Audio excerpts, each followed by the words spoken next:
దేని బిడ్డారా, అక్కుల ప్రిస్కిల్ల గురించి మరొక రెండు శ్రేష్టమైన విషయాలు తెలియజేస్తున్నాను. దేని బిడ్డారా, ఏమనగా వీళ్ళ జీవితంలో అపార్థము చేసుకునేవారు కాదు అనే మాట గుర్తుంచుకోండి. భార్య భర్తలు ఇద్దరు అపార్థం చేసుకునేవారు కాదు. పరిచర్య పట్ల, సేవకుని పట్ల పౌలు గారిని బట్టి అపార్థం చేసుకోలేదు.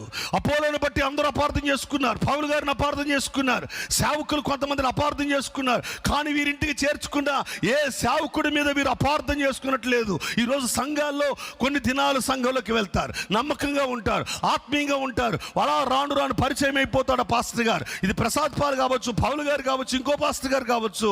పరిచయం అయిన తర్వాత కొన్నాళ్ళకి వీళ్ళకున్న నమ్మకత్వం పోయి అపార్థాలు చేసుకోవడం మొదలు పెడతారు, ప్రచారాలు చేస్తారు. ఈ పాస్టర్ గారి పిల్లలేంటి, ఈ పాస్టర్ గారి కుటుంబం ఏంటి, వాళ్ళు అపార్థం చేసి ఈదులో పెట్టేవాళ్ళు. ప్రభు చెప్పాడు, అపార్థం చేసుకుని ఆత్మీయులు అమ్మేసే ప్రతి ఒక్కడు ఇత్తుతున్నాడు, ఇట్టే దానికి ప్రతి ఒక్కడు పొలం కోస్తాడు అన్నాడు ప్రభు. నువ్వు జాగ్రత్త.